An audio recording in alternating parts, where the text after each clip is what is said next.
پاکستان کو وجود میں آئے آج 64 سال ہو چکے ہیں اور پاکستان آج 65واں یوم آزادی منا رہا ہے۔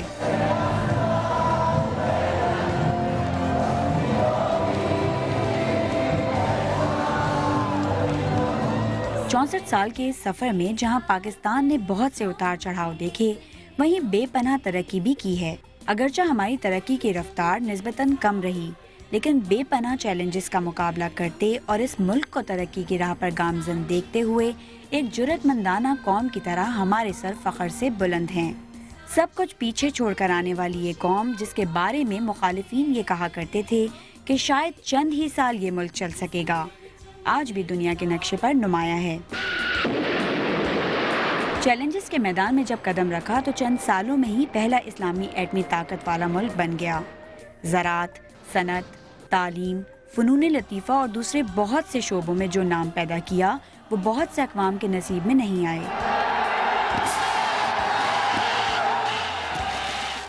ہم گندم، چاول، کپاس، سبزیوں اور پھلوں میں نہ صرف خود کفیل ہیں بلکہ برآمد بھی کر رہے ہیں۔ کپاس کی پیداوار میں پاکستان دنیا میں چوتھے نمبر پر ہے۔ دنیا کا بہترین نہری نظام ہمارے پاس ہے۔ صنعتی ترقی کی بات کی جائے تو اسٹیل مل سے لے کر ٹیکسٹائل اور اب گاڑیوں کے اسمبلنگ اور اسپیئر پارٹس بھی پاکستان خود تیار کر رہا ہے۔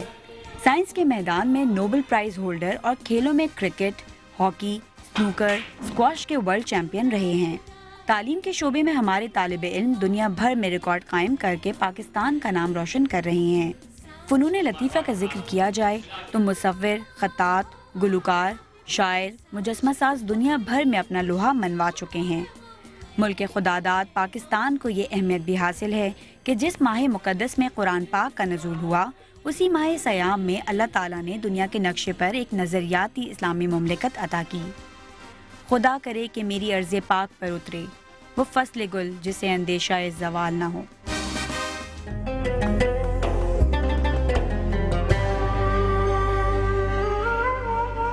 السلام علیکم ناظرین، رمضان کی خصوصی نشرات کے ساتھ میں ہوں مایا علی۔ ناظرین، آج 13 رمضان اور 14 اگست ہے، وہ تاریخی دن جب یہ عرض وطن مرز وجود میں آیا۔ یہ حسین وطن اللہ رب العزت نے ہمیں رمضان المبارک کے مقدس مہینے اور 27ویں کی بابرکت رات میں عطا کیا تھا۔ رمضان المبارک میں پاکستان کا قیام اس بات کا ثبوت ہے کہ اس مادر وطن کے قیام میں تائید خداوندی بھی شامل تھی۔ ناظرین، گفتگو کے اس سلسلے کو آگے بڑھاتے ہیں اور آپ کو ملواتے ہیں ہمارے آج کے مہمان سے۔ ہمارے آج کے مہمان بڑی ہمت جہد شخصیت کے مالک ہیں، وہ استاد بھی ہیں، ڈرامہ نگار بھی ہیں، کئی کتابوں کے مصنف بھی ہیں، انہیں کمرشل ڈرامے کا بادشاہ بھی کہا جاتا ہے۔ جی ناظرین، ہمارے آج کے مہمان ہیں جناب اصغر ندیم سید صاحب۔ السلام علیکم سر، کیسے ہیں آپ؟ کیسی ہیں آپ؟ سب سے پہلے تو جشن آزادی مبارک۔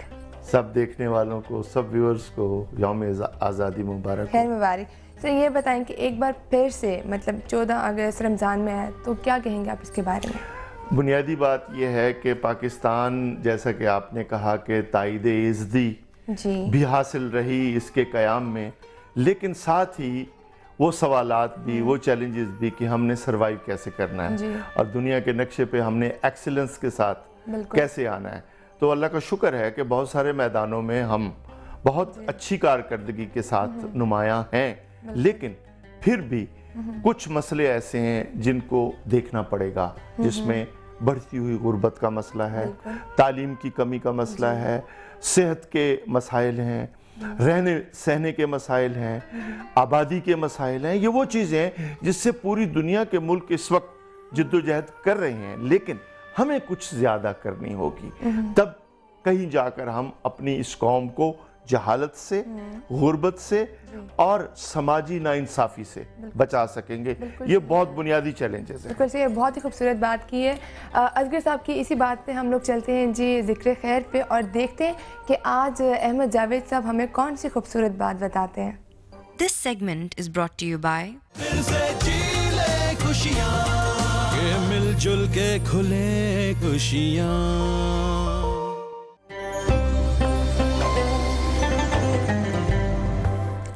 بنی اسرائیل میں ایک بہت عالم، فاضل اور عابد زاہد آدمی تھا۔ اس کی عبادت اور اس کی ریاضت سے خوش ہو کر اللہ نے اس کو اپنا مقرب بنا لیا اور اس سے کلام کرنا شروع کر دیا۔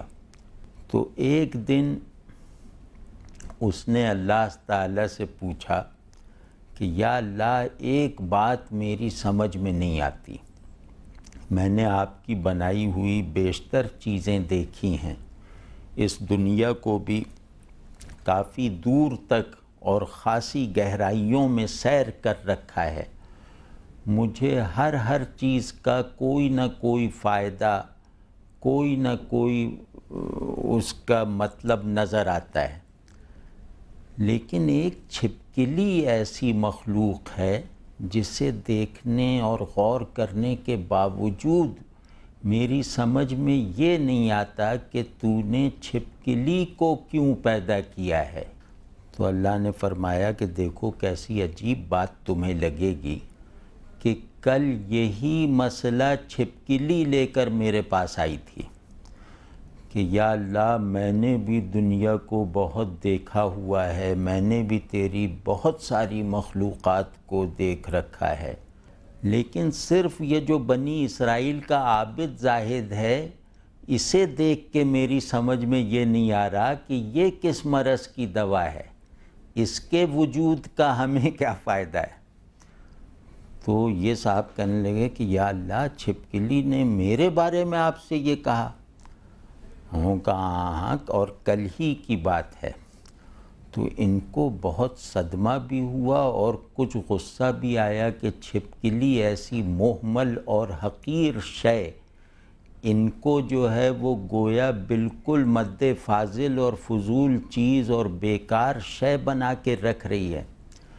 تو اللہ نے ان کے غصے کی کیفیت دیکھتے ہوئے انہیں تسلی دی اور فرمایا کہ تم نے غلطی یہ کی کہ میری دنیا کو صرف اپنے فائدے نقصان کے حوالے سے دیکھا، تم نے میری بنائی ہوئی دنیا کو اگر میرے حوالے سے دیکھا ہوتا تو یہ جان لیتے کہ یہاں کی ایک ایک چیز میری طرف واضح اور روشن اشارہ کرتی ہے، یہاں کی کوئی ایسی چیز نہیں ہے جسے میں نے آئینے کی طرح نہ بنایا ہو، وہ آئینہ جو مجھے ظاہر کرتا ہے۔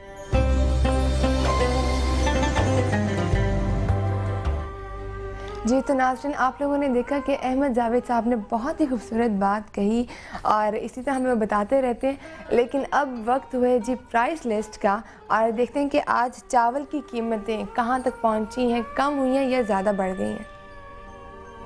Is brought to you by دل سے جی لے خوشیاں، کہ مل جل کے کھلے خوشیاں۔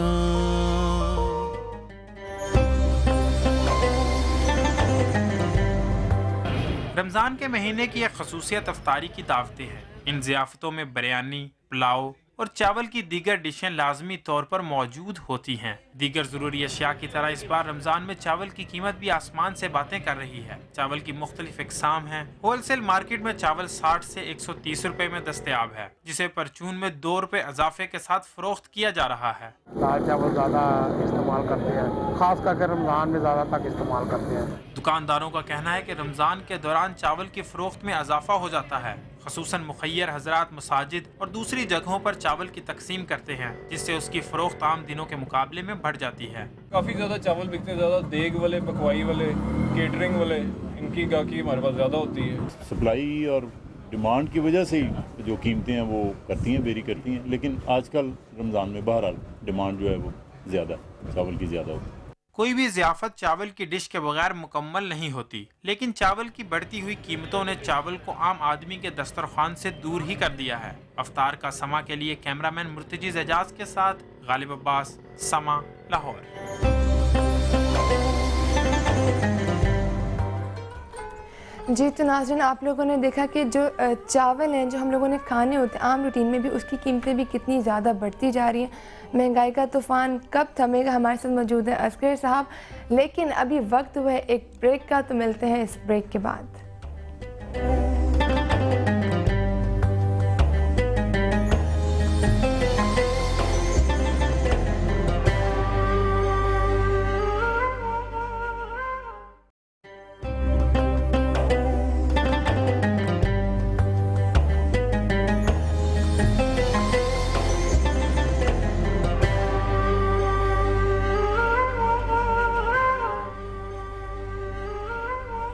افطار کے سمے میں خوش آمدید، تو میرے ساتھ موجود ہیں جی اصغر صاحب، تو آئیے ان سے بات کرتے ہیں۔